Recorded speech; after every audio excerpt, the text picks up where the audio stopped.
listening to the House by the Video Store podcast.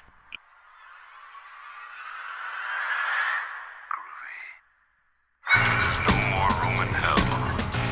The dead will walk near. We have such sights to show you. I kick ass for the Lord! Praise God! Give away! Welcome to the House by Video Store podcast. I'm your host, William, and joined by Sean. Hello. And on this episode, we'll be discussing the movie that just hit streaming services on Hulu, Tragedy Girls. And it's also available via all the traditional means of purchasing it via the services of your choice, like Google Play and Amazon and iTunes and Disc and all that stuff. And it was another movie that has a connection to Kentucky because it was shot, I believe, in like northern Kentucky. Mm-hmm. And actually, I know Dale Miller, who was in Hazard that we had done, was involved in that movie and somewhat in some of the stunts. I think was like in one of the scenes. So connection there to people we've worked with before.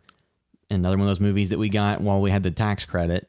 Yeah. And so the guy from Hunger Games too, is it Josh Hutcherson? Josh Hutcherson. So he's also from Northern Kentucky as well. Okay. So I just wondered if there was any connection there as far as him being in this film and it being shot in Northern Kentucky, or if it would all just end up being coincidence. I think that it was mostly just that Kentucky had the very lucrative tax credit going on that was a little bit better than some of the other states were offering. Yeah. And they took advantage of it because the movie is, you can very easily tell that it's in like kind of more rural Kentucky, just based on some of the roads you see and things like that.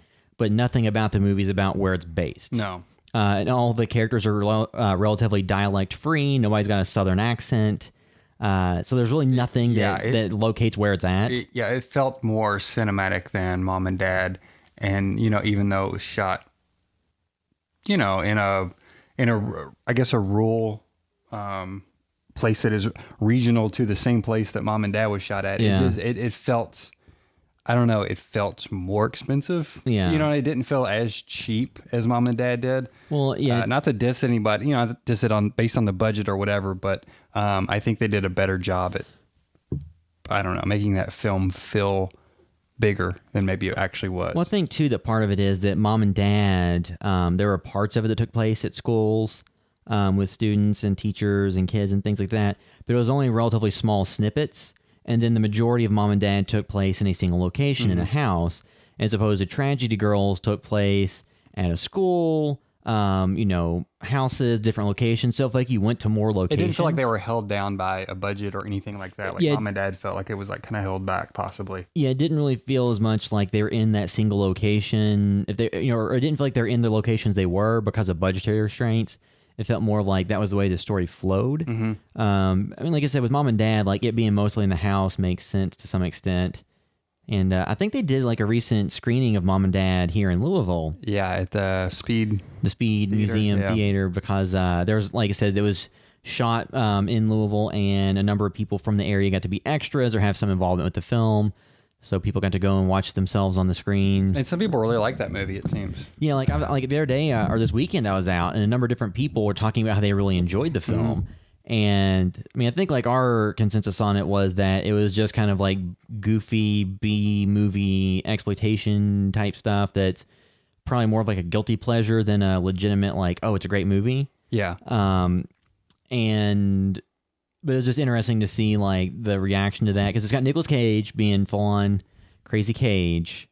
And then it's got Selma Blair and then other people I don't remember the kids' names, but like Tragedy Girls is a little bit different direction. So, but before we'll get into it in a little bit, but just the basic idea is that it's a couple of girls that are looking to possibly use the murder of classmates or people in the community to boost their social media presence, because they have an account called the Tragedy Girls, and it is kind of like meta. I guess it's kind of a meta slasher. I don't know. It definitely is. The description that I've seen from a lot of people is Scream meets Heathers, which Heathers in and of itself was like a very dark comedy with a lot of elements in it about like the teenage experience, and Scream was... I would say more Scream the TV series meets what is the Fox TV show? Oh, a Scream Queen. Yeah, Scream Queens. Yeah. So the show, not the show, but the movie had Brianna Hildebrand, who is Negasonic Teenage Warhead in the Deadpool films. Alexandra Shipp. Wasn't she Storm? Yeah, she was Storm, Yeah, and a and couple of the then X-Men. I think that both of them have been on the Fox Exorcist series, if I remember correctly, at some point. And then it also had Craig Robinson in it. Mm-hmm. Who was a producer, I think, on it, or executive producer or something. He also played a bigger role. Oh, and it also scroll back a little bit. Hang on. William Tarkovsky.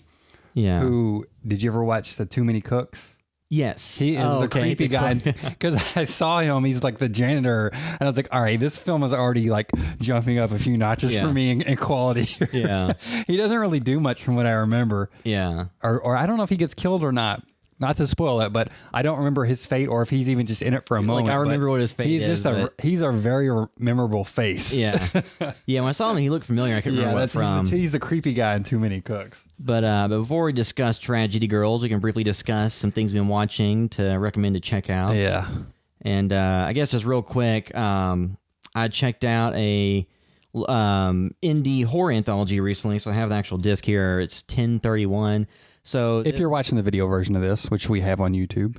Yes. If you're watching via YouTube or not, you can check it out. We'll put a link in the show notes if you want to check it out.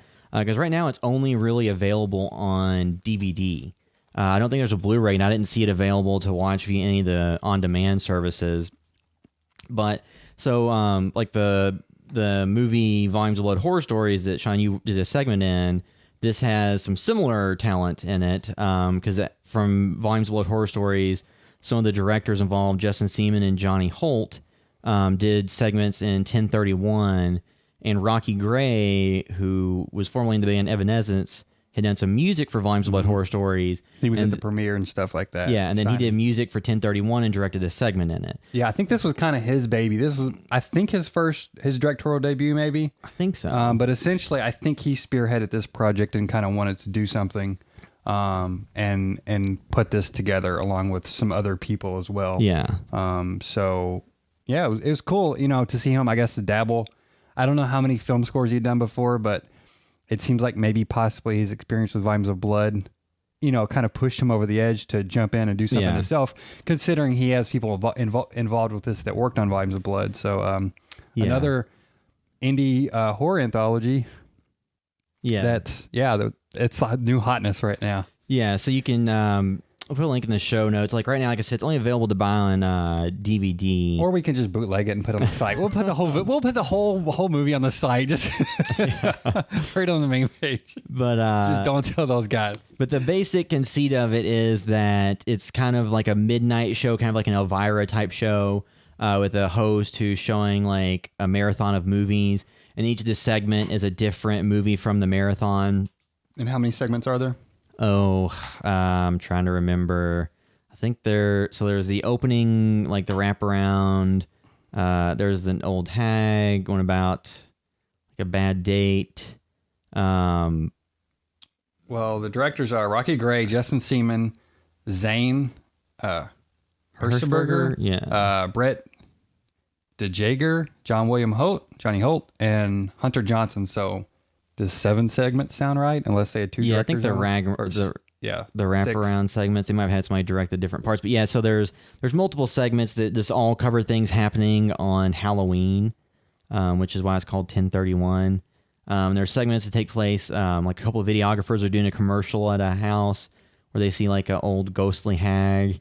There's like a couple goes on a bad date and goes to examine like a former murder house.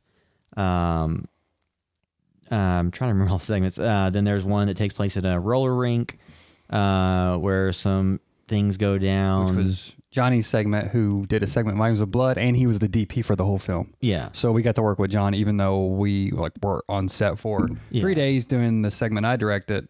We got to meet and work closely with Johnny. So yeah. Then there's a segment that's about like a blizzard on Halloween. One that's about the Sam Hain slasher. And I'm trying to remember if I'm forgetting anything, but there's, those segments like then like the wraparound pieces. And nothing that had like a huge multi-million-dollar budget. It's more in line with Volumes of Blood in terms of, mostly the stories are in kind of like one location with a handful of characters and have different things going on, practical gore and blood and stuff. There's a little bit of effects, but it's nothing noticeable. It's mostly just like accentuating things that are practical. You mean like visual? Yeah, there's a few visual effects, but it's mostly just, small things that kind of, supplement the things that are already going on. So it's kind of in the vein of Volumes of Blood, things like that. So if you want to check out like, a lower budgeted indie slasher anthology, because I know there's a number of anthologies out there. And this one just, has some carryover talent from the Volumes of Blood series. Because I believe the actress Cindy Maples was in Volumes of Blood Horror Stories and was in this one too. Yeah, I know that name. I think she added me on Facebook. I know that name because I think she added me, and then I was like, oh yeah, she was in Volumes of Blood. She seems to be pretty busy on a number of projects. So yeah, we're not gonna like do a full review on that because once you know people involved, it's really hard to give an objective score. There are reviews out there for it though. So yeah, there's one. Dread Central's done a review, and a few other sites have done them. So you can follow their Facebook page. I think the Facebook page is actually 10/31/16. But I think like the actual movie, when you look for it now, the title's just been shortened to 10/31. But you can follow their page on Facebook for more updates on what's going on with it. But I thought I'd mention that because I did check it out after buying the DVD. Yeah, I'll probably check it out this week and borrow that disc from you because I'm poor. Yeah, and then I don't even own a copy of Volumes of Blood Horror Story, the one I directed this segment in. So well, I've got a Blu-ray of it, but which that's on like that's on Vudu and Prime to stream for free. You can watch Amazon Prime or Vudu for free. You can rent it from any of the VOD services or buy it on disc. And then all of our short films we made independently are all on our site for free, so you can watch those. Like I thought before about like making some wraparound to try to pull all of our short films into an anthology, but it's like this is all so slapdash and everything's so different. Yeah, until we've learned so much, that some of the past couple of years. So yeah, I mean the visual quality between all of them, like it wouldn't vary that much. No, the visual quality, but I think just storytelling structure, and directing, and editing, we could keep amping it up. I think. But yeah, so that was why I had time to watch this week because I was pretty busy. Yeah. Did you ever catch up on X-Files? Well, no, there's one episode because I think they've been off for 2 weeks now because of the Olympics. Maybe. Well, I didn't catch up on it. I still had the last episode I saw was I did watch the one with Haley Joel Osment. Yeah, that was the last one, I think. I think there was one after that. Was there? Okay. I think Derek talked about watching it. I just haven't had time to catch up, and like some of the episodes haven't like been like knockouts for me. Because like the one with Haley Joel Osment was mostly about like Skinner.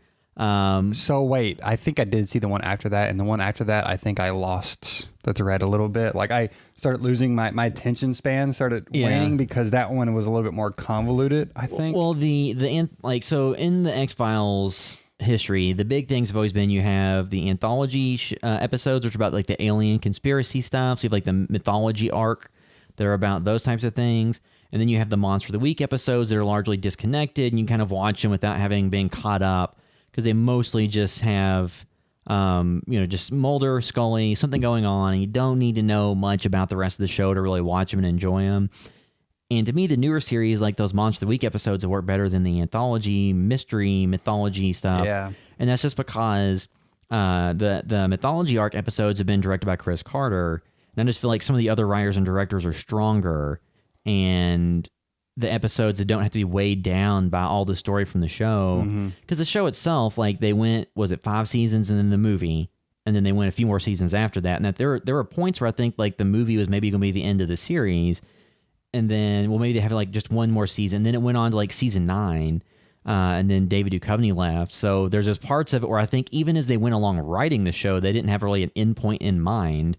So the mythology got kind of muddied. I mean, there are some really great episodes from like the alien mythology stuff from like the first few seasons, but as it went along, it just felt like it got more and more convoluted.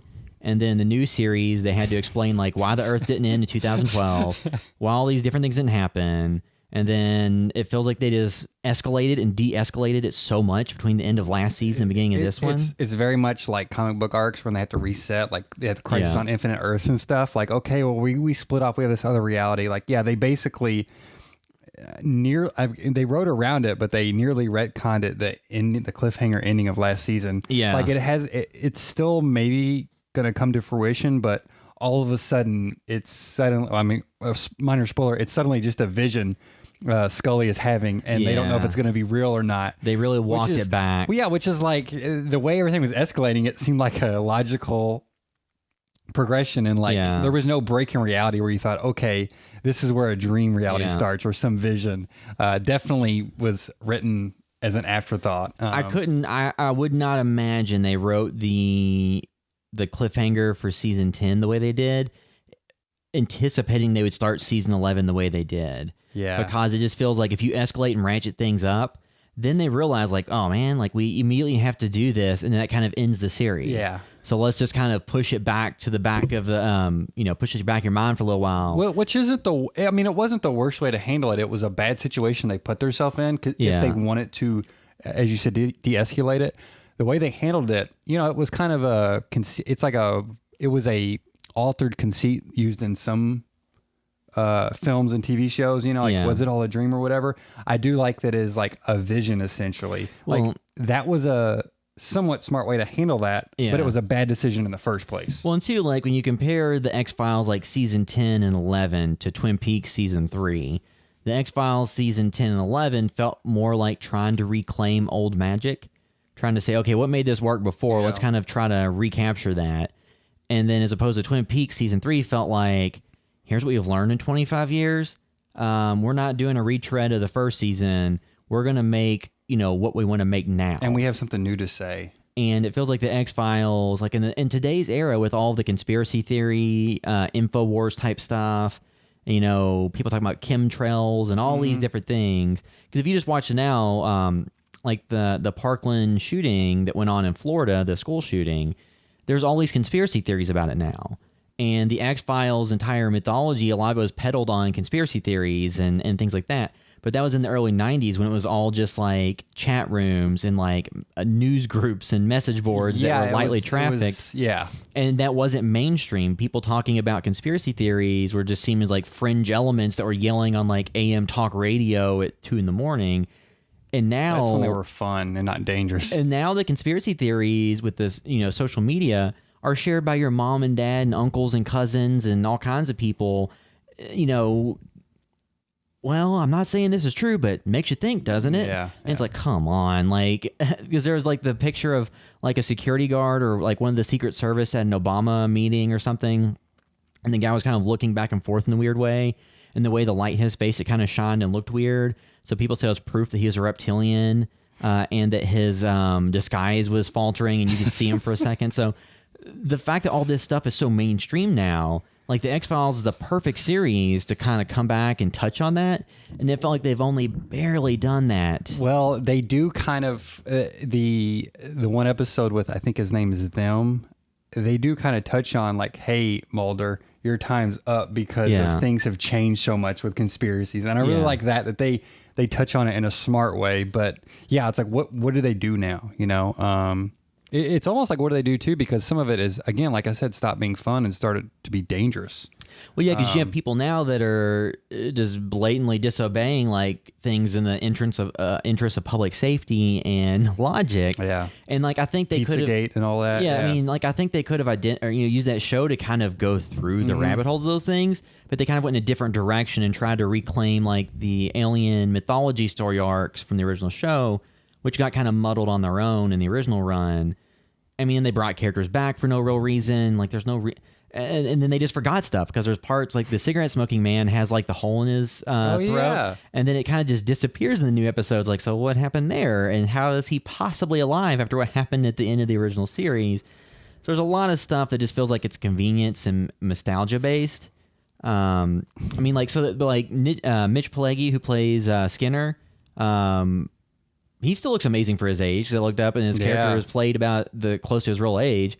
And it's like, it's a shame that you have someone like him and Duchovny and Gillian Anderson, and you're not giving them more material to really sink their teeth in, because, I think they could do great work. And there's a lot of stuff, like a lot of people wanted to see them do a sequel to Home, like the X-Files episode. That's kind of like from season 4, like episode 2, I believe. That was kind of like the Texas Chainsaw Massacre, Hills Have Eyes type episode they did. Like, people wanted to see sequels like that, and they had an episode called Home Again, but it wasn't about that. So there's just a lot of stuff.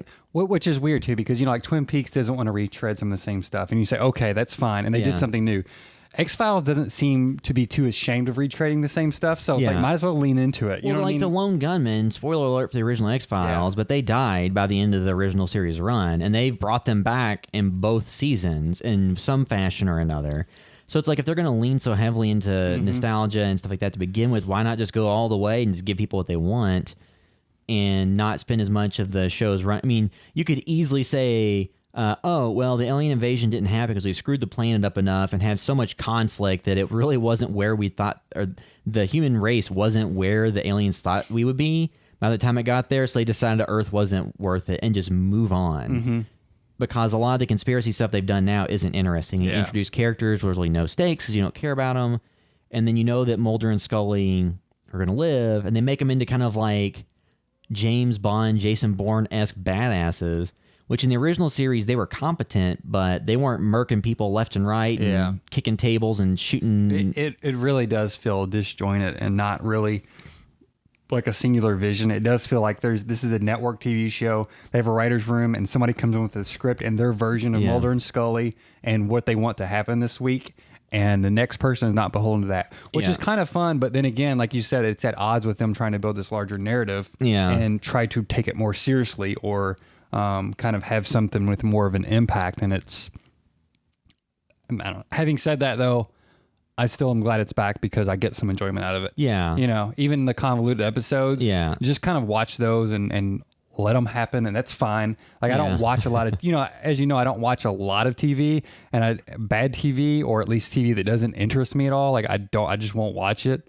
This is the one show where it's like, even if we have some bad episodes or some not great ones, I can give it to this because I don't watch like 50 different shows. You know what I mean? I'm fine with it. So I'm like, I'm cool. Yeah, I mean, it's definitely not worse than some of the streaming series that are out there or other network fare.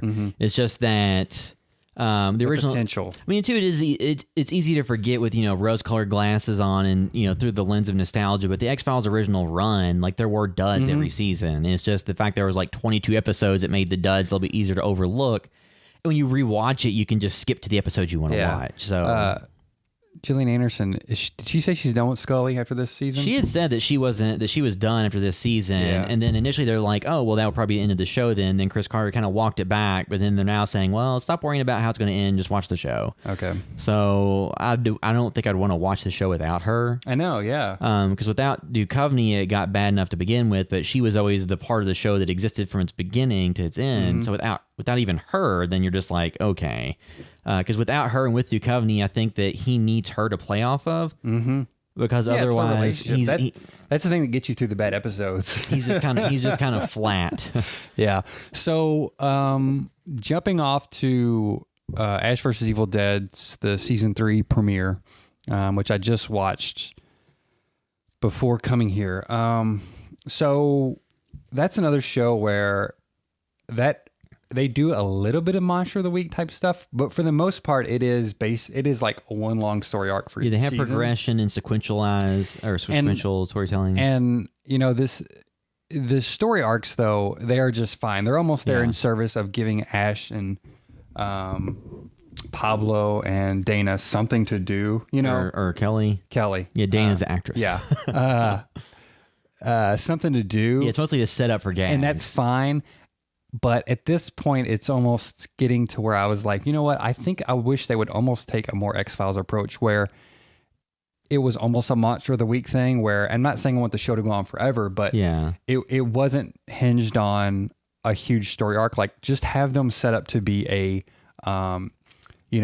Deadite extermination service, you know what I mean? Or something. And just like let them go on weekly adventures. Yeah. And because I feel like the larger story arcs, sometimes when it gets into the minutia, it's like, okay, we're 3 seasons in now. At this point, I kind of don't care about the overall story. Like, it's fine, but it's not good writing as far as some of the best stuff on TV. Yeah. And not to say that the show isn't funny and the horror moments aren't great and stuff like that, because they are. It's just not on prestige level TV writing. Yeah, so it's almost like, why even bother? You know what I mean? Like, why even bother? Like, just try to lean into the strong suits of this series and that property. because the arcs are fine, but you're just really there to see Ash and kind of have those moments of horror and comedy. And yeah, who really cares that much about the mythology of what is happening in this series that much, you know? Because even the movies themselves kind of overwrote what happened prior. Because like Evil Dead 1 and 2, Evil Dead 2, they just couldn't pay for the entire cast and reshoot it all. So it kind of trimmed it down from just all the characters from the first movie just to Ash and Linda. And then, so there was continuity there. It was just, but then between Army of Darkness and Evil Dead 2, the ending of Evil Dead 2 is completely different than Army of Darkness's beginning. And so the continuity of the series, there's like the core elements, like Ash's hand is gone. But then the other stuff is more fun, you know, flexible. And two, so 3 seasons in, it feels like now they're trying to just, and I liked the season premiere, but even almost going into it, I was thinking, okay, this is amazing. The show still exists. I'm glad we have 3 seasons of it. And I don't want to complain and say, well, it should be this, it should be that. It's awesome that we even have it. But at this point, you can kind of tell, like, okay, they're just looking for something to do now. Like, okay, so now this season, Ash has a daughter. Yeah. Which is totally cool. That's fine. But you can see, like, as this progresses, it's going to be harder and harder to come up with compelling ideas that don't feel like they're there just to give them something more to do. You know what I mean? Like, just take a back seat to these long story arcs of Lucy Lawless's character, you know, being good and trying to get the book, and then being evil and stuff, which I love her character. Like, I don't want a series without all of these characters in it now. But at the same time, I just feel like they're almost too held back by having to come up with a reason to have Ash do stuff when they really could just throw that out the window and just, again, you know, just have a scenario where they just are there to be hitmen for Deadites or something, you know, and like just go on adventures. Like, I think I would be fine with that. I don't need the world saving thing every single season. Yeah. And it's already kind of starting that again. I mean, it seems too like they could benefit from utilizing a story format like the show Justified used, where you would have a lot of kind of monster of the week or case of the week type stories that you would just pepper in tiny elements of the overall story arc, and then you would bring that together in the back part of the season. Like the last few episodes, we much more about that kind of the story that you've been getting the seeds of throughout other episodes. So each episode you would have a reason to watch it, but then it's also self-contained enough that it's entertaining on its own right, and you don't have to be bogged down by the same story. And it gives more freedom because you don't know where it's going. You know, because we have those phenomenal X-Files episodes that have been popping up the past 2 seasons. Yeah. And it's like, I want some of those that are out of left field. They can go crazy with the tone almost and almost just change the reality, just like the original films, you know, like where they weren't beholden to the film before it. So, but having said that, I think the season premiere was good. I enjoyed it for sure. Yeah, I haven't been able to watch it. But part of me felt like, okay, I've watched 2 seasons of this now, and it is, you know, it is Ash and his same shtick. Yeah. And it's good. It's funny. There's some great moments in there. I don't think it is really, it's only lessening its impact by the fact that there's already been 20 episodes now. Yeah. And 2, only having 10 episodes, I think, is a strength of the series. And maybe the Monster of the Week thing wouldn't be as good for that. Maybe it would need to be a little bit longer. Yeah. But I still recommend checking out for sure. And also too, as an aside, Stars, they have a lot of good movies on there now.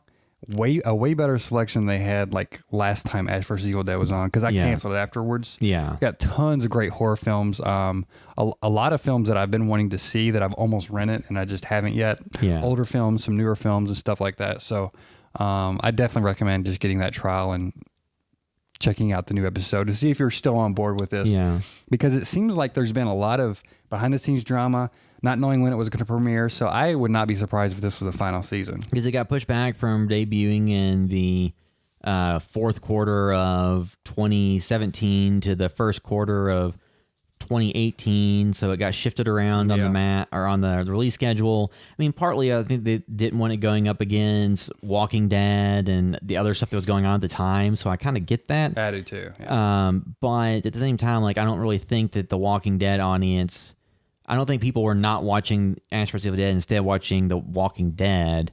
I think that if there was overlap between the audience, they would just watch both of them.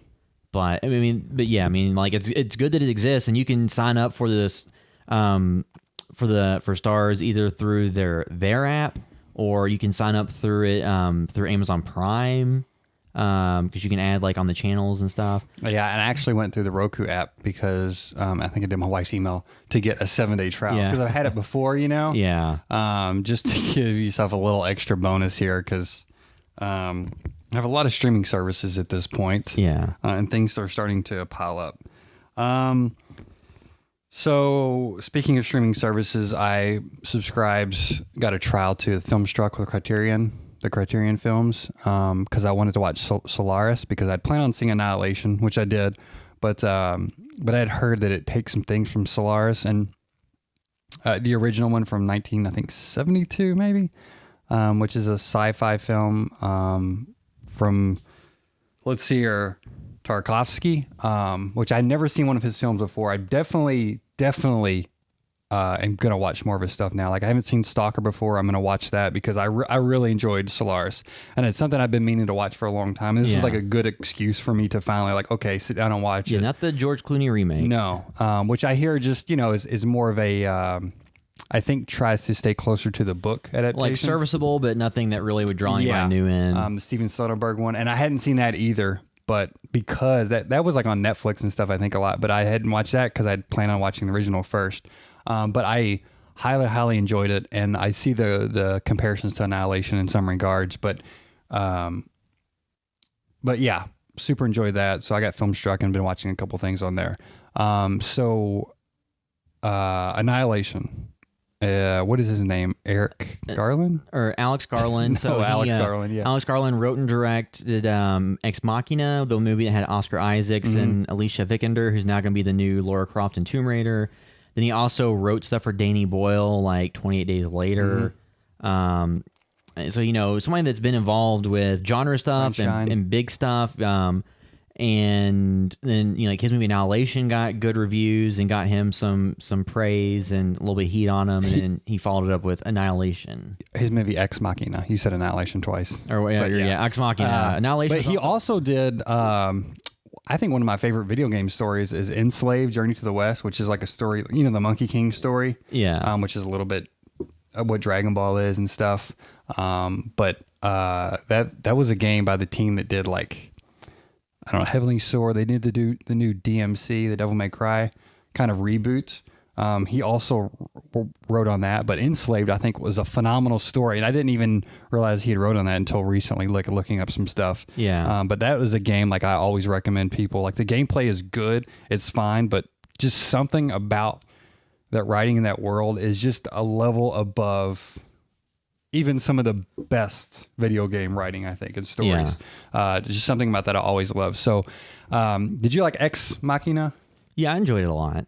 I enjoyed it. That was a kind of a blind buy. Well, it wasn't blind buy. I knew the movie was supposed to be good. I love good sci-fi. So I bought the film. I need to watch it again, but it didn't like knock my socks off. Well, I mean, I liked it. It's a very contained story, so it's essentially about like doing essentially the Turing test or the test on an AI or on an android about, would somebody think that it passes a real person?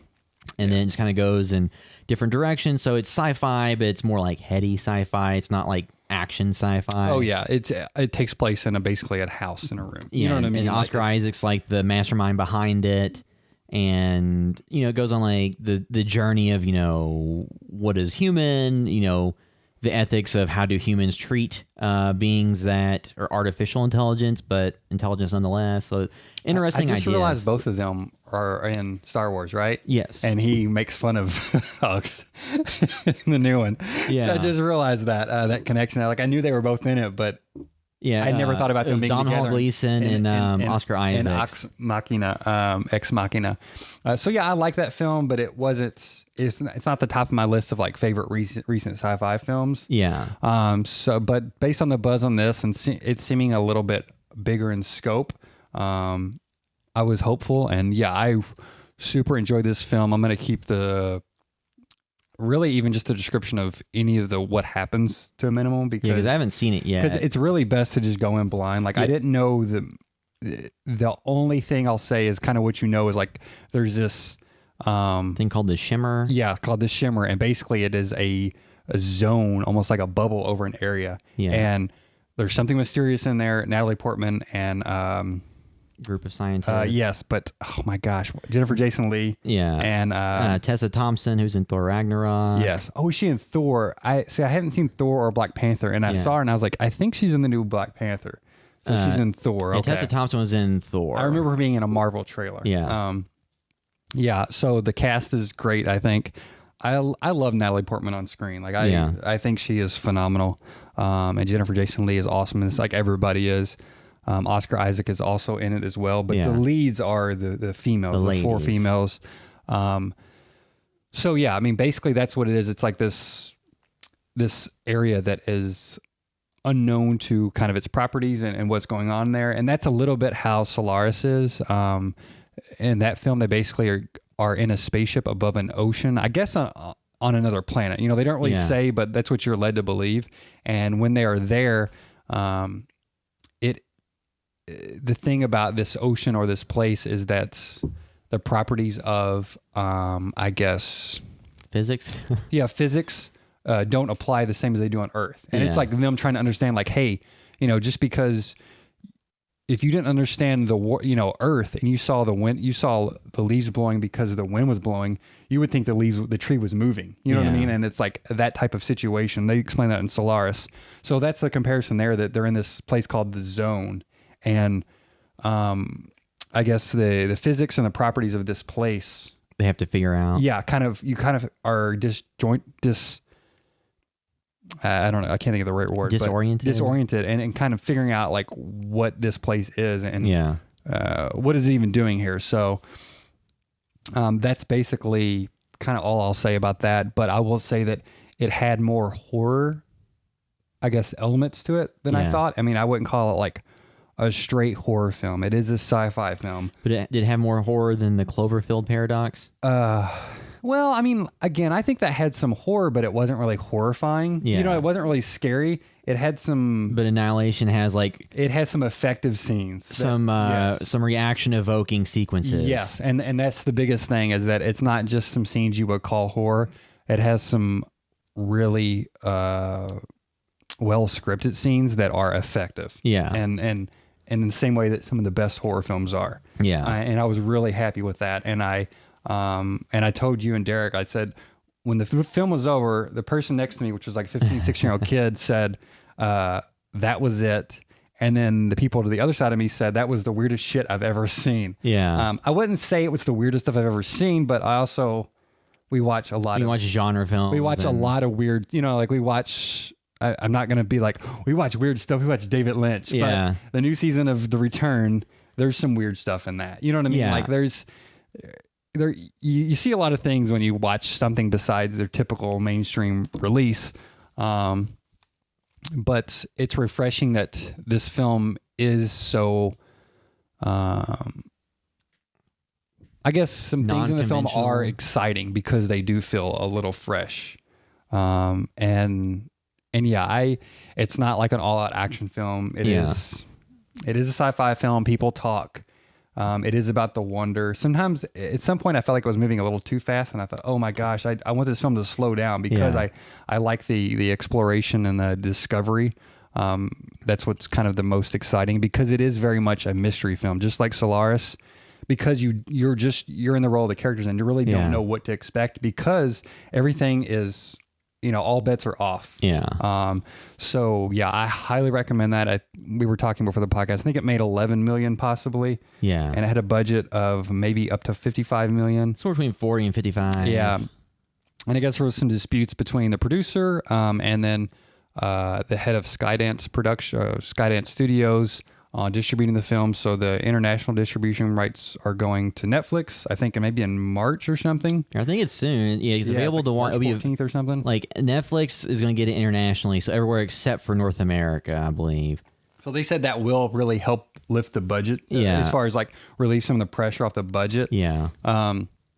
But so this is based on a book series too, and after it was over too, like the ending feels complete, but I think any great sci-fi film, even if there's a an ending that where things just kind of end. It always leaves you thinking. And this film definitely, there's a lot to think about. And I'm sure watching it again, there will be some more things that maybe you will open your mind up to. I'm sure, and I'm speaking in terms of myself.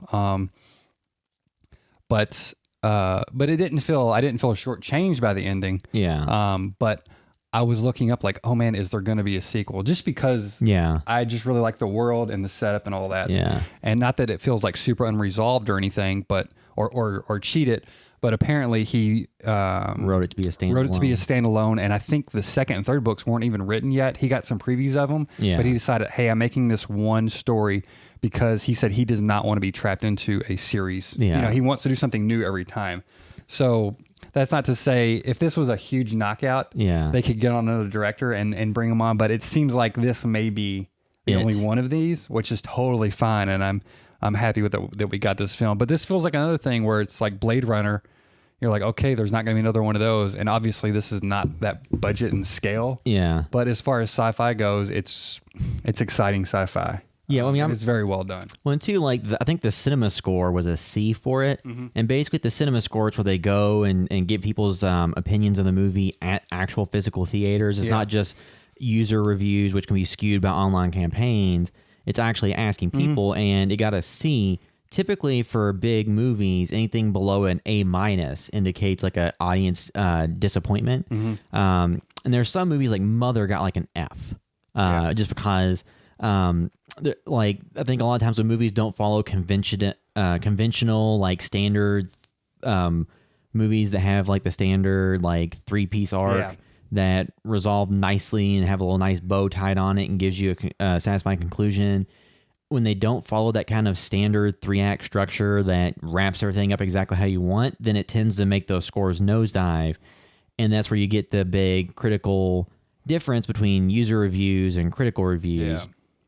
Because a lot of movies, like I've always talked about Cabin in the Woods, I came out of that theater after the movie ended, and then there was a few people wearing like Buffy the Vampire Slayer shirts or Evil Dead shirts or whatever that obviously knew what to expect from the movie in terms of who was behind it. You know, like Joss Whedon writing it, or being a co-writer, and then Drew Goddard, was the co-writer and the director. So they knew going in to expect like a subversion of what they expected. And then, even if they didn't know what was going to happen, they just went in knowing that they weren't going to get these standard paint by numbers Evil Dead ripoff. And then when it did what it did, they're like, oh, okay, that's awesome. I was looking forward to something fresh and new. But there was half the audience that saw the trailer or saw the commercials and said, I want exactly what this promises. And when they went in and didn't get that, then they were upset. So it'd be like if somebody orders Papa John's or Pizza Hut, and then you get like an artisan pizza from a local place instead. Even though the quality of it may be better than the chain pizza, it wasn't what they expected, so you would piss off somebody that just wanted their pepperoni pizza. And that's, it's understandable, but just a lot of times on movies when they're not conventional, it drives division in audiences. Yeah, I mean, I think there's enough exciting things in this, and I do, it has a beginning, middle, and end, and it's not totally disorienting as far as like, oh, what is happening? What does this mean? Like, it was maybe more conventional than... I'm not saying more conventional than I expected, but I was like, okay, this is like, I feel like this is an easy to digest film, but it is not all action. It's not aliens at all. It is not like a Resident Evil film where like, they're fighting an onslaught of big baddies and that the whole crux of the film is to watch some people, gunning down creatures. And then that's the end. And that's the satisfaction from it. It is a sci-fi film. In its purest form and not a sci-fi action film. So more Arrival and less Independence Day? Yes. Did you get a chance to watch Arrival yet? Yes. Okay, good. Somebody said it is right in the middle between Arrival and Aliens. Yeah. But, I hate to tell anybody that because then immediately I think, ooh, Aliens. Like, it is closer to Arrival. You know what I mean? Like, the Arrival, there's basically no... shooting from what I remember or anything like that. There was only like a bomb that went off and that was it. Like it's definitely closer to Arrival.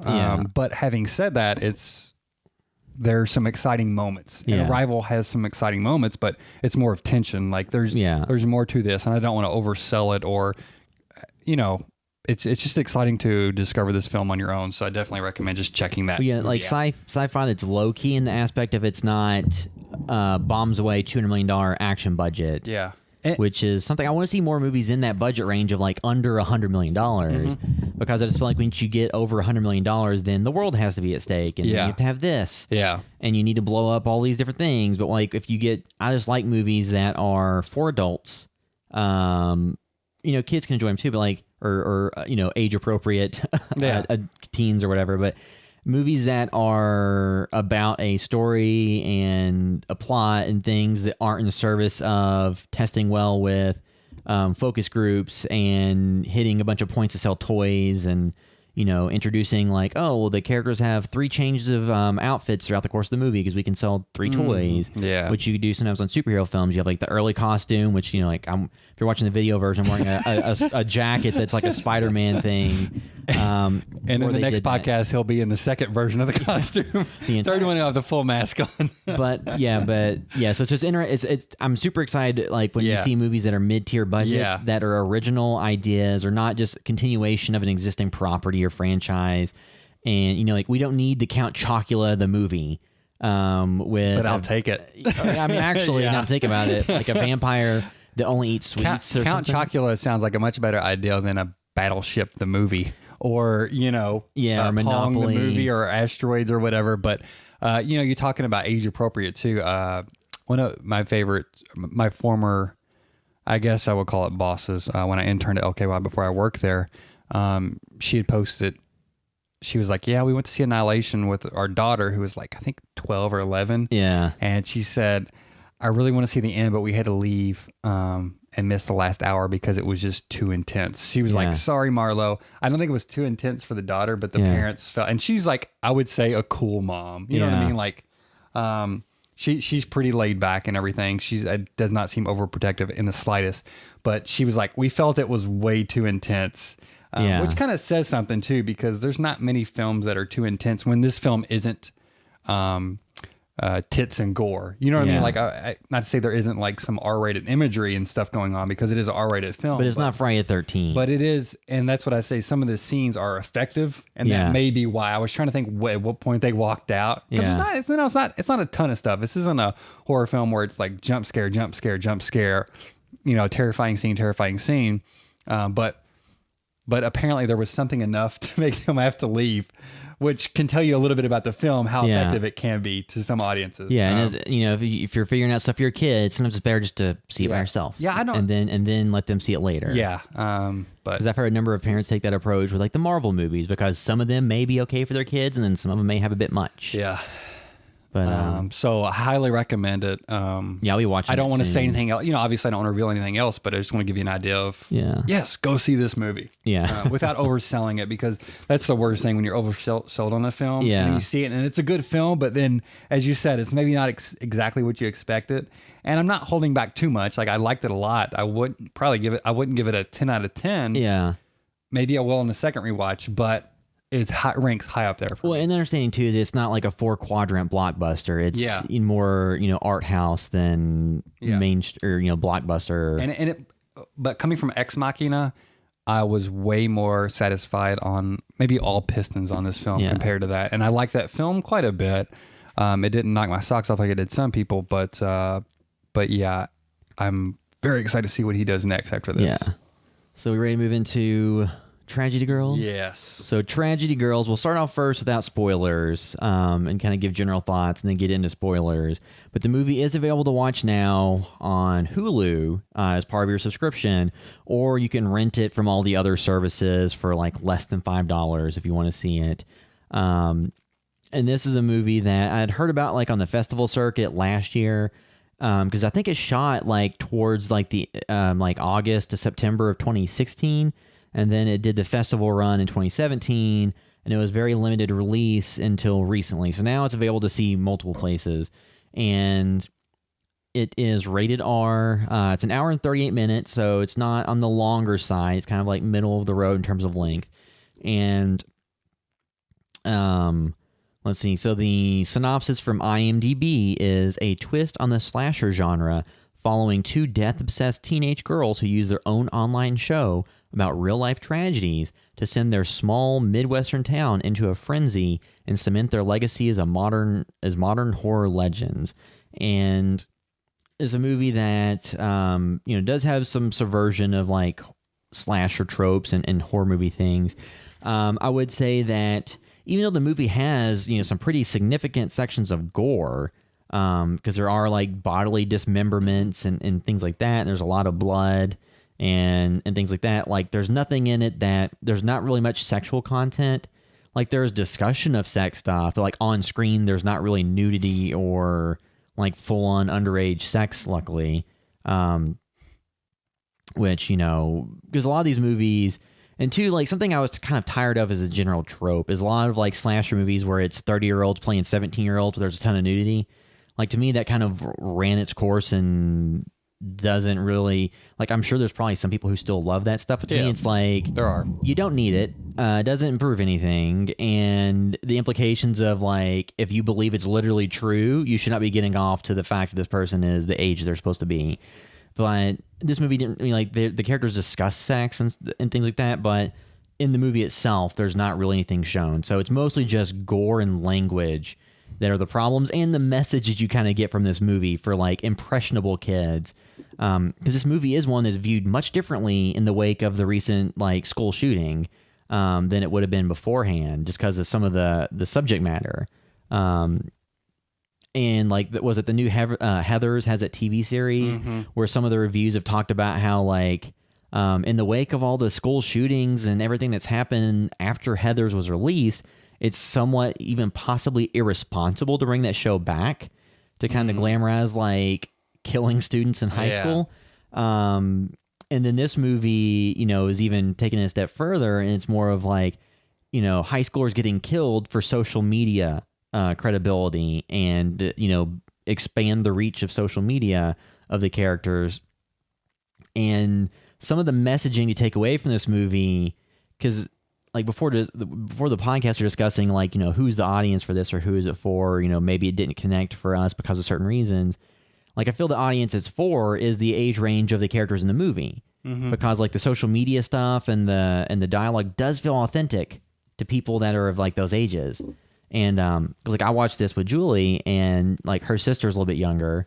She's on our short film after the slasher, but like she said, like her and her friends will probably get, a lot of the things are more relevant to them. Yeah. And the dialogue doesn't seem, because like sometimes you see movies with like teen characters, and the dialogue feels like 40-year-old well-to-do man trying to write dialogue for a 16-year-old girl and failing miserably. And this didn't feel as much like that. It felt more realistic. But I think it reminds me of that Nathan For You segment when he pays one kid to, I don't know if he spy on some other kids or something. And so he writes a script for the kid, and the kid's like walking up to the other ones, and he's like a 15-year-old kid, and he's like, man, school sucks, huh? Like he's just saying the little standard stuff. Yeah. When you could just ask the kid, what would you say? Yeah. I mean, like, is there some movies like Juno, where they kind of made up a bunch of teen lingo that to me was really grating and really kind of took me out of it. Which is the reason you haven't watched Jennifer's Body, right? Yeah. And you need, we're watching that sometime this year. I saw that Blu-ray and I thought, look, now's the time. It's been out for a while. I think that's a good film. It is. I think it's a better version of something like this, or, you know what I mean? Like, I think that is it is very much about teenage girls in a more effective way. Well, like, I mean, like the movie in general, like it was, it's well acted, it's well done. Like there's some stuff that seemed like slightly miscast. Like Craig Robinson seemed a little bit miscast in this movie. I think it's mostly because he's a bigger name. And he's again, like I mentioned, I think he may have been a producer or something. But it's funny because it's funny that he has a control over this film in some way, or some say, and then they also talk about him being very sexy. He's played as like a sex symbol. They talk to him like he's about him like he's the Rock. Yeah, and I think it's to me, it's like, so is that more the result of him just being a larger name and him being attached helped the movie get sold? Because he's been in stuff like This Is the End, and he was on The Office for multiple seasons, and has been in bigger movies like Hot Tub Time Machine. So. Movies that people are aware of. And like Josh Hutcherson was in it too, but he really wasn't prominent in the marketing materials. It's also just like not really a spoiler, like he's not in a ton of the movie You know, not the telling main you characters are the two girls. Yeah, the lead, they're the driving force. So I think that, like, because I was watching that with Julie, I was like, I think, you know, Craig Robinson, like, maybe just the fact that he's a bigger name is why he got portrayed the way he did. Which, I mean, maybe that's true, just because he plays like a firefighter. Yeah. That's like the town, like, stud. And it just feels like usually when you play that role, like you said, it's The Rock or it's, you know, Channing Tatum or weird. Yeah, I mean, it's some dude that's like got chiseled abs and whatever, and it was just, it felt more like just like a favor or something. But the movie, like, so there was comedy in the movie. I never really found myself laughing. No. Because I think a lot of the comedy, I think part of it is like, do you buy into the viewpoint of these girls? Do you buy into the viewpoint of using social media in the way they're using it, trying to just get famous by other people's deaths? Like, do you buy into that viewpoint and sympathize with them? I guess it's like, do you, like, I've never really watched the Kardashian shows, but I guess the difference is, do you watch those shows because you think they're all idiots and you hate watch it and you hope that they fail and don't succeed and are gone? Or do you watch it because you're genuinely enthralled by their day-to-day lives?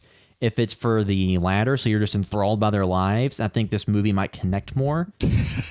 But if you watch it and you're like, this is just trash, then the movie might be a little bit more grating just because of the approach to the material. Yeah, the approach is the thing. Like, so I'd watched part of it, and this wasn't even like, I guess, planned to be one of the podcasts when I started watching it. Yeah. You had just watched it, and then I had watched part of it, and I think I had my daughter or something, and then I had to take a break. And I was like, man, I was like, I'm watching Tragedy Girls, but it's going to be really hard to start this film again. But I wanted to finish it to give it a fair shake. And so I think, I don't know. It's just, you know, so it has a light tone about it, and almost like, I don't know. It's supposed to be that these girls are cool and funny and like these like bubblegum cheerleaders in some ways. Yeah. But they love murder. So it's almost like, you know, some people glorify serial killers, you know, and they think, oh, it's very, they're really, you know, like they love Ed Gein, like they just idolize them and they think they're really cool. Got a Charles Manson poster. And these girls, it feels like the audience is supposed to think these girls are so cool because they are into murder. Yeah. But also, the writing is never really that funny. The dialogue isn't. It is, it's probably naturalistic, but also too, I don't know if I'm really going to be laughing at the humor of 15-year-old girls that much. You know what I mean? Like, or I think they're 18-year-olds, right? Yeah, I don't like know. Seniors. I mean, we're over 30 now, so anybody under like 20 can be 10 or 15. I think just like watching this movie, my question was, because, you know, like I said, it did like a festival run. And now it's in like a very limited theatrical release, and now it's in VOD and streaming. So I think that's where it'll have its longest legs if it ends up on Netflix eventually. Because people have Hulu, but not the majority of people. But to me, the movie's subject matter in terms of what happens in the movie appeals to more like old school slasher fans and people who watch movies in terms of just the raw content in terms of what happens on screen. Yeah. But the story and the dialogue and a lot of the characters makes it seem more like the audience it would connect best with is an audience that is similar in age to its protagonist. You know, young, you know, like late teen young girls and guys that are more social media savvy and aware. And I just wonder if that audience will latch on to whatsoever the kind of meta slasher commentary that's going on in the movie, because a lot of the younger audience really prefers the supernatural stuff and the ghost stuff. Well, too, like, where, you know, have they grown up just watching meta slashers at this point? Because there's so many out there. You know what I mean? Like, do they grow up? Do those people grow up watching just Friday the 13th and Nightmare on Elm Street and Halloween? And do they somehow skip Scream and all the other meta slashers out there? I would have to assume at this point, like, just completely guessing, a lot of the younger audiences that aren't horror aficionados have probably only seen snippets of Halloween and Friday the 13th and Nightmare on Elm Street on like those different cable marathons, like on AMC or the different channels. I would have to assume they maybe seen it that way or seen some of them when they're on streaming services every now and then. I mean, my God, the Friday the 13th remake is almost a decade. No, it's like Yeah, it's 9 2009, years old now. and- So And Scream came out in 96, so I mean, I would assume that Scream is something that I don't see in constant rotation on cable television. I mean, it may be because I haven't had cable in a while. I I've just got don't the Scream TV that's not really that meta. it seems. the MTV Scream series only had a couple of.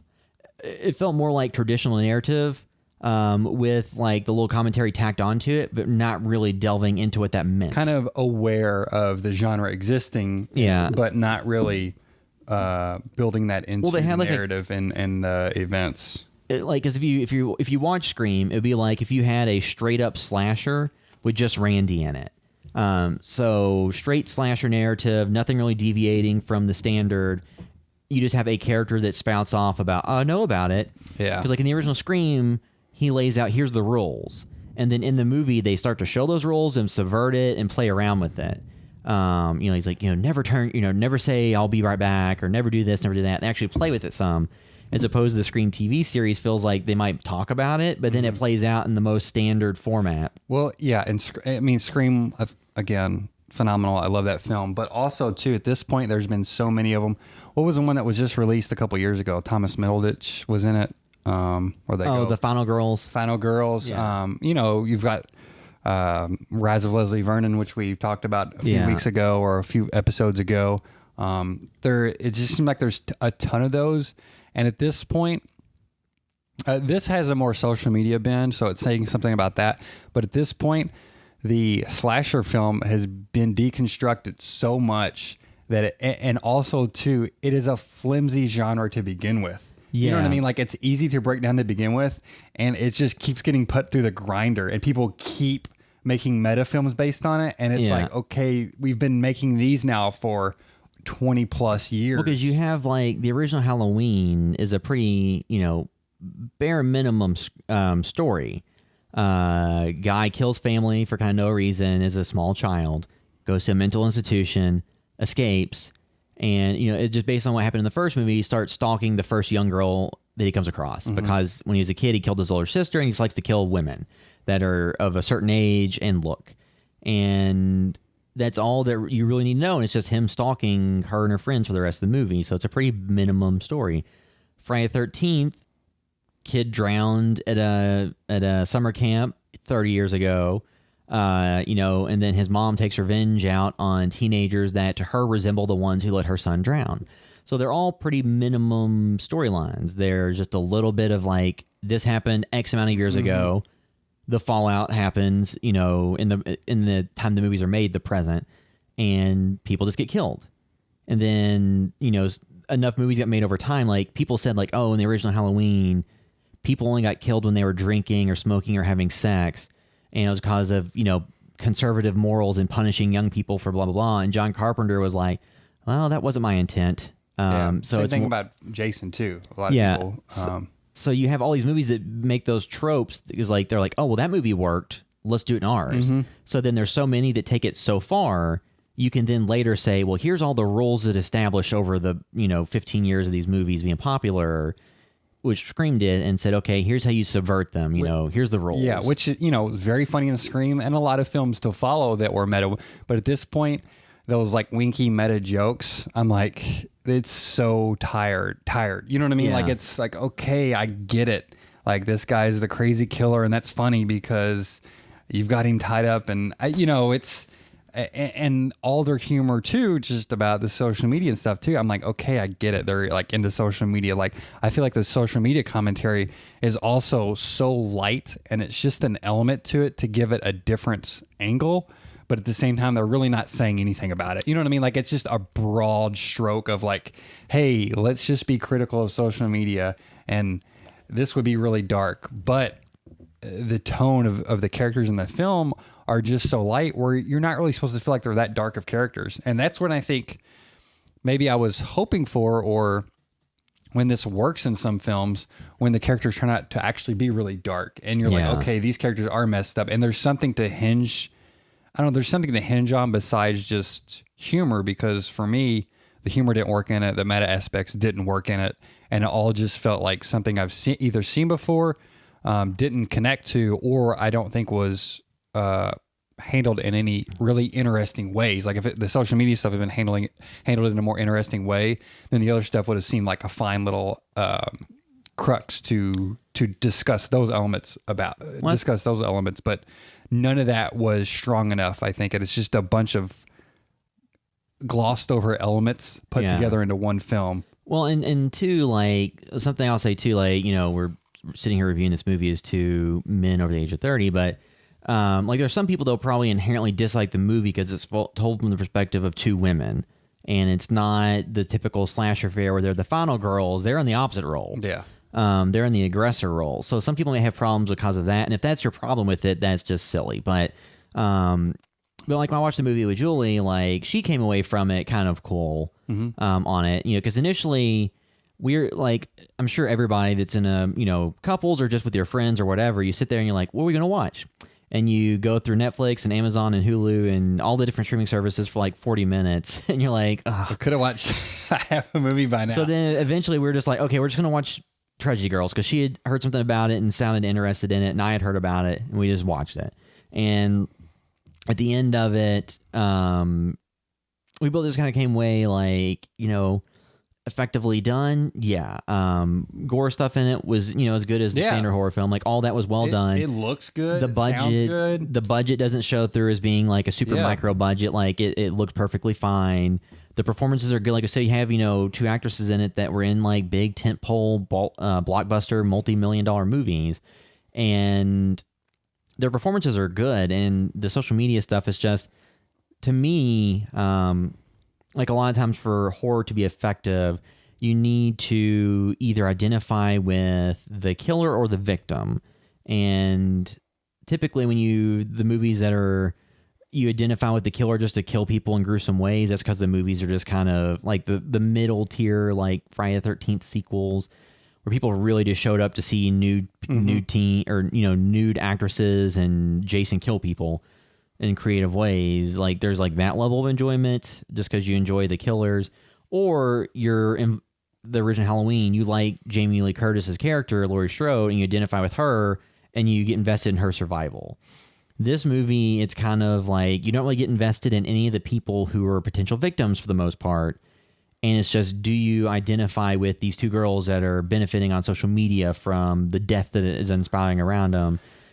And if you don't, to me, it's just like the fact that I didn't identify with them, because like the thing is, if there's teens who do identify with them strongly, that's somewhat concerning. Well, I don't even care about identifying really. If it at least just gives me a perspective that feels honest and real in some regard. Yeah. And it feels like, you know, written characters that are well written. You know what I mean? Or just a perspective I'm seeing that isn't my own. Yeah. Like I can get into any character, but they just felt very, you know, one note really, basically. Yeah. It was really a lot of kind of thinly written characters that were just setups for jokes and little quips. Well, there's caricatures, kind of. Yes, and two, as you mentioned, the horror elements or the gore scenes, the kills or whatever.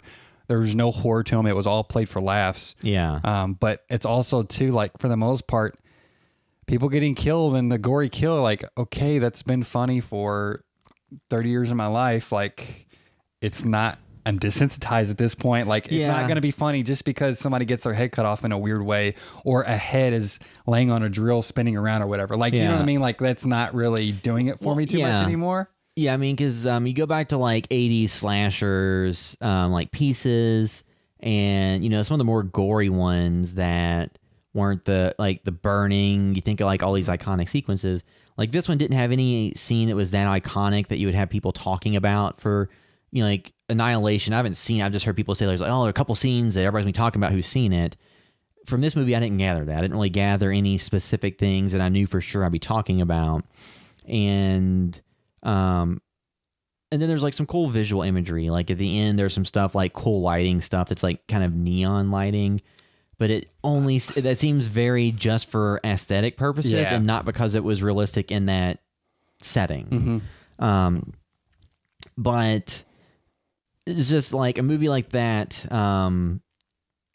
It's just like when you think about recent school shootings, stuff like that, it's like would you watch a movie where the protagonists were the Columbine killers and really connect with it?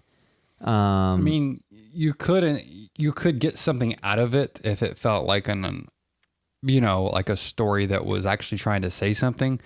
This film's really not trying to say anything. It's a comedy basically. It's basically just a comedy, and for me, I wasn't laughing, so it was just very hard to watch for me. You know what I mean? I mean, too, 'Cause that's all it had to give, I think. So, like a discussion point I've heard other people talk about the movie is that, like, you know, it's well done, well acted, good gore, all the, like I said, all the technical stuff. Yeah. It was right up there. It's just that I see people on social media that are just like a few notches below as vicious as some of the characters this movies are in terms of like trying to get social media following and praise and just the seeking out of social media fame, like willing to do anything to get it. Yeah. That is a real thing. Because if you watch YouTube, how many kids go and jump off their roof into the backyard hoping to get some views? Which there's a dark aspect to that. There's something there that you could actually write something compelling. You know, there's a compelling story there. They didn't do that with this. It was again, like I said, a thinly written character that's just based on like secondhand knowledge of seeing like, oh, these people do anything. They'll even kill people, and that's all the thought they put into it. It's more surface level. Yes, yeah. Because it's mostly just about the friendship between your two lead characters and the dynamics that play out between them. It's really not about the actual consequences of what's occurring. And it's not saying that everything is be deadly serious. No. It's just that with things being played as like a comedy. Or when you put darkness in it, it can make the comedic moments that much funnier. Like that's where I'm coming from. Like one of the funniest films of all times is one of the darkest is like Doctor Strangelove, you know, about atomic war. Yeah. And it's like you can do something here where you can make it super, super dark. Yeah. And it just makes the humor so much more impactful. I think, like you can have that interplay between those two things and have something that you walk away from thinking about or have changed your mind about. Yeah. The you know, Heathers, the original 1980s film with Winona Ryder and Christian Slater, like that movie, I think covered similar territory and actually made more of a statement about it, about how, without spoiling Heathers completely, like there are characters where it appears to the outside world they committed suicide when it really wasn't. And there's like commentary about, you know, if somebody thought that their son was gay and that's why they committed suicide, they then grieve and say they're proud of their dead gay son. But if their son was alive and said, I'm actually gay, the dad would disown the child and disown them. Heathers is so dense and well written. So this film is not Heathers. So it feels like Heathers is more of like similar, some of the similar types of things they're covering. And it also gets dark. You know, that film, especially Christian Slater's character. Like he starts out like, oh, cool, this is like Christian Slater and Winona Ryder, that's a cool couple in the film, and you like both those actors. And it's like, oh, and he's just standing up for the little guy. And then he starts like, you're like, oh, wait, this is getting dark, and this character is, you know, demented. Yeah. And this has none of that where you feel the characters are that demented because they don't feel like real characters. And I don't, Yeah, I mean, I keep saying that, but I was just so unimpressed with this film. And I'm not trying to bash it or anything, but it just wasn't for me. Yeah, I mean, I think it's just like, because I've seen some people say in the reviews, you're like, well, if you're interested in the concept of this movie, go watch Heathers and Scream, and then you get the two different elements, you know, the horror comedy meta slasher and the more social commentary about the dark side of popularity in high school, and then you get those things separated out with a little bit more meat to both of them. I'd also think too, like I said, I think the main audience for Tragedy Girls is more of the younger audience, but I'm not sure if they're going to be drawn in by the meta slasher elements, because it seems like a lot of the younger kids aren't really into that type of storytelling. It's more of the, you know, surface level ghost story, scary stuff. And, but then again, there's a lot of disconnect between us being like our 30s and like, it's like, you know, the YouTube stuff. Before Logan Paul got in trouble over the Suicide Force video, I had never heard of him. Like I may have seen people share a like Vine video that he had made or something, but never paid attention to it. Like I knew who, you know, during his rise to fame, like who PewDiePie was. Like I was aware of him because he was just so You have a omnipresent. shirt too, right? But he was so omnipresent. He was on an episode of South Park. So I mean, there is just like there's some of those celebrities, but like there's a lot of stuff that people are into. And then I've watched some of those videos, like the Tide Pod challenge, like where people literally did put a Tide Pod in their mouth and like burst the detergent in the plastic casing or whatever, and then like get sick from it and have to go to emergency. It's like there's kids out there doing things for attention online, which is really not much different than what Jackass was as a TV show. Where I was reading an interview the other day with some of the cast members from Jackass talking about the lingering side effects they've had from injuries they sustained during the show, and about how they, would go to MTV at the time and say, "Oh, here's this planned gag." And like, that's not extreme enough. Can you do this, this, and this? And then they're like, and then they would do it and get like internal bruising and bleeding and get very injured. So nothing, like the thing is like nothing is really new. And like a lot of times the older generation bemoans the younger generation destroying the world. And they're doing the same shit that their generation did, just in a different package. And I think there's a lot of people that talk about that. Like this movie, Tragedy Girls, at a surface level, it was entertaining, but just like the message I took away is like, I don't know if this is because like Heathers came away with like a morality. It's like, well, here's what would have happened. And it kind of gave you like an insight into the darkness and showed like the flaws in somebody's approach. And this in Tragedy Girls doesn't feel like it does that. There's like surface level comedy, and it doesn't really delve too much into the impact on anyone. They're basically supposed to be the heroes throughout almost. Yeah. And they end up the heroes. Yeah. No spoilers. Like it doesn't take a turn to where you're saying like, okay, these people are actually villains, even though they're wanting to kill people from the start. Yeah. Like it's basically, you never have that turn on them. So, And they're not like irreverent to the level like Deadpool is in that film, where that one's like breaking the fourth wall and saying all these things. And they play Deadpool a little bit more heroic in the movie than some of the comics, but it just feels like you have anti-heroes. Like you watch Breaking Bad, and there's half the audience roots for Walter White and half roots against him at the end. And this movie feels like it wants you to root for Walter White the entire time. yeah. And yeah, so I guess we can kind of just give our scores and move into any spoiler discussion, because we kind of danced around it a lot and are saying similar things. So Oh yeah, I forgot. We got to talk about spoilers. yeah, I don't remember a lot of this film. yeah, so that won't take that won't take too long. But in terms of giving a score out of 10, where do you sit on this one? Honestly, I had forgotten so much of the film. Like, I really didn't dislike the first half. The second half, I don't know if I just sat there and just let it happen. Yeah. But at least maybe some of the plot developments were maybe a little more interesting in the end. Yeah. I'm not saying they were great, but they at least made the film a little easier to watch. Yeah. I don't know, a 4 out of 10. Like, I just did not connect with it. Yeah. But like you said, it was well made overall. And even though something's well made, like, I feel like it still doesn't really merit giving it a good score, but I don't know. Well, grading things on a curve for being technically competent, like we don't really get into that. It's mostly just like me giving it a score. I'd say I give it like a 5 out of 10. Yeah. I think Julie was about the same as me. And on I that. wouldn't. I'll say this too. I don't ever want to watch this film again. Maybe I should give it a 2, but I don't know. Yeah, I would give it like a 4. Like, it's not the worst thing ever. It just is not for me, and it did not land for me. Like, I would be interested. So if anybody, like, if you're listening via iTunes, you can send us an email at podcast@housebyvideostore.com. You can, comment on the post on Facebook or respond to our post on Twitter or Instagram or whatever. But, like, if you've seen this movie and have differing opinions, let us know, because I'm interested to see what different demographics feel about this movie. I know most of our audience, based on our demographics, is, ballpark of our age. 25 to 34-year-old men, mostly is the majority of our audience, like 80% men, 20% women.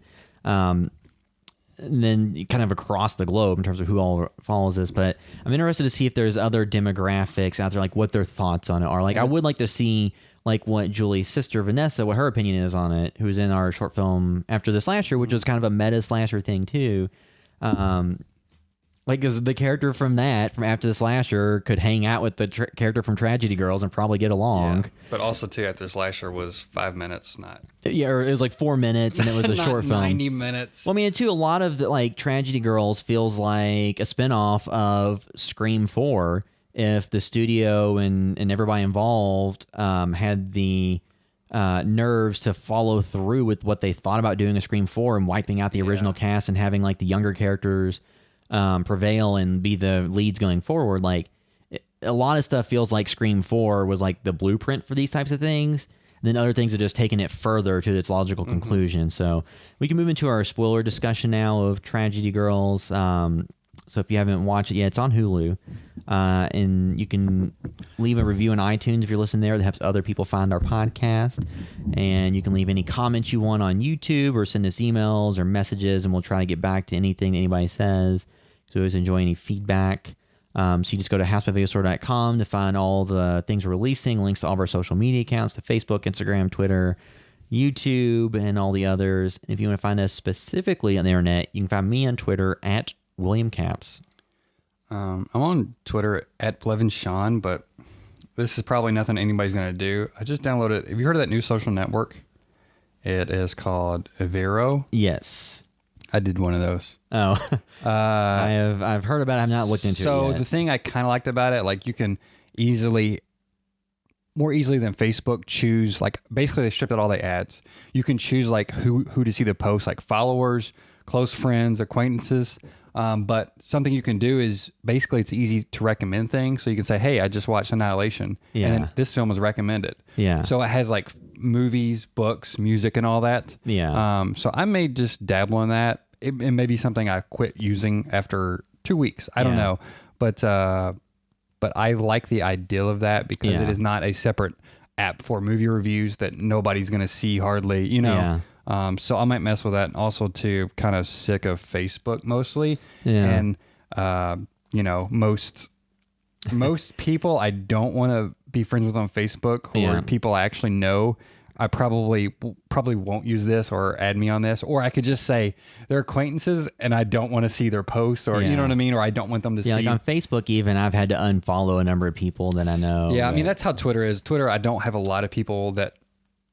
I don't know. Facebook, it's a lot of like people I don't want to see their stuff really, and it's just a different world than like Twitter and Instagram and all that. Even Instagram, a lot of the Facebook people are bleeding over. Yeah, but Twitter is at least something different.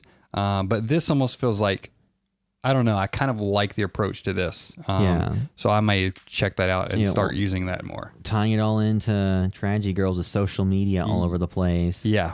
So full spoiler discussion now for Tragedy Girls. I don't think we have a ton to say, but so the movie in general. So the movie ended. So other people say like it's kind of like Heathers meets Scream with the ending from Carrie.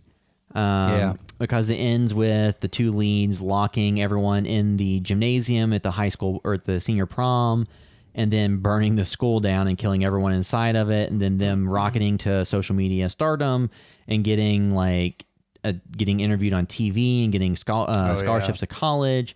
So they get away with everything, fully succeed, kill tons of innocent kids, and and the entire time, you have the romance that's budding between, I'm forgetting the characters' names.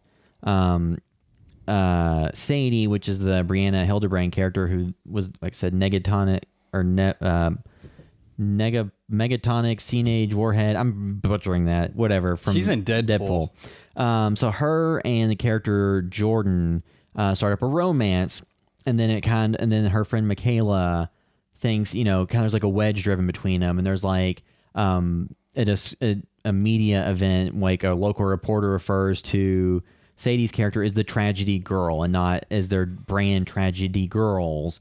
So you see like the division there of like, oh, they're starting to get a little bit of wedge between them. Division, like. And then the movie ends with them deciding like, no, their friendship is stronger than anything, and they kill Jordan and burn the entire school down. And the entire time Jordan's trying to convince Sadie that she's not like that, and she's like, nope, actually I am. And it's like, well, the message is that he's the bad guy for trying to stop them from being murderous, attention-seeking, fame-starved teenagers. Like, the messaging in the movie to me... I don't think they thought about messaging. I think they just thought about what would be...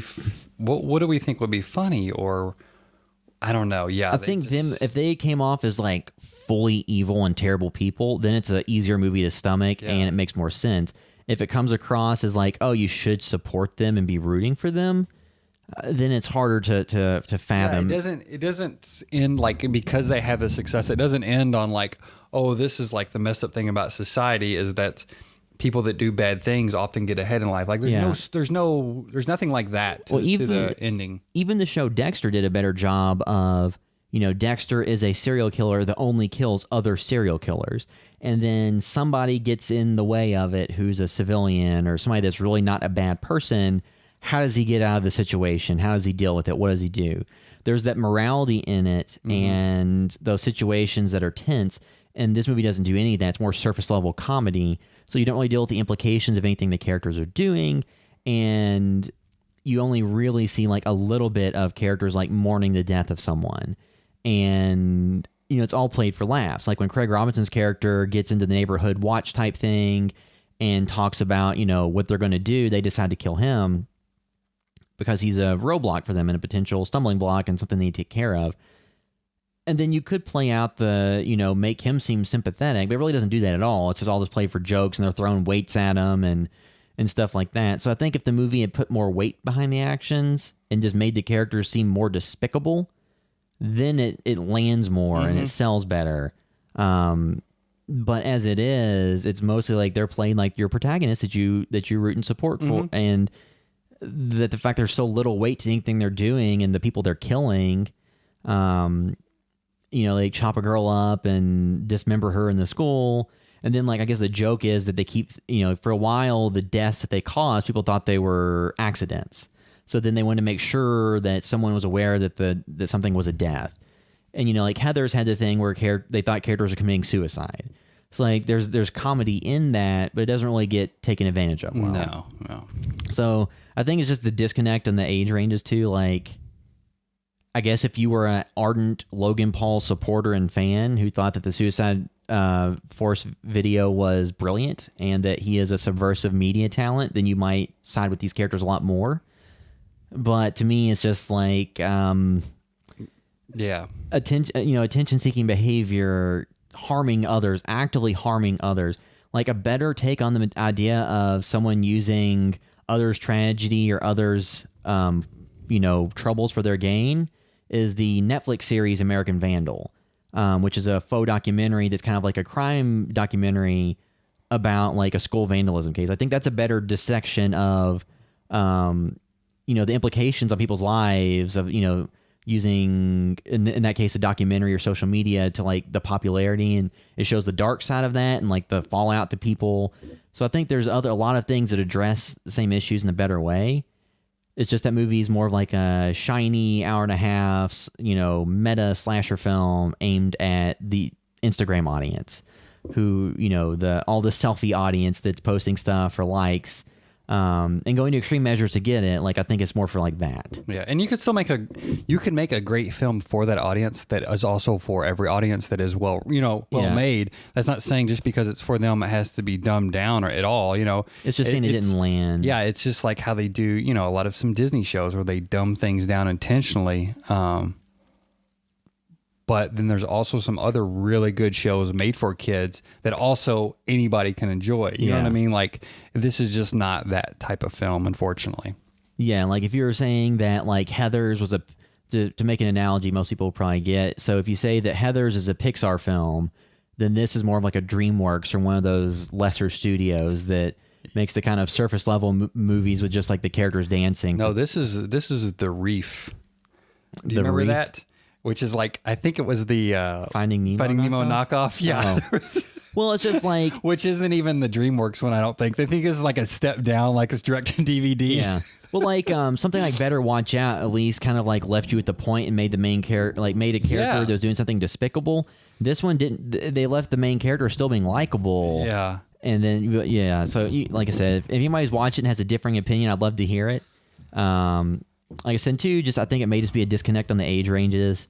But, so I think that'll wrap up our discussion of Tragedy Girls.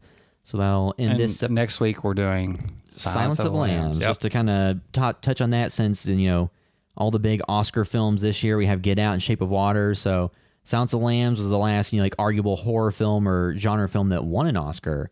So we'll be seeing this year if that can happen again. So it'll be Silence of the Lambs on the next episode. But that'll end this episode of the House by VSR podcast. Thanks for watching.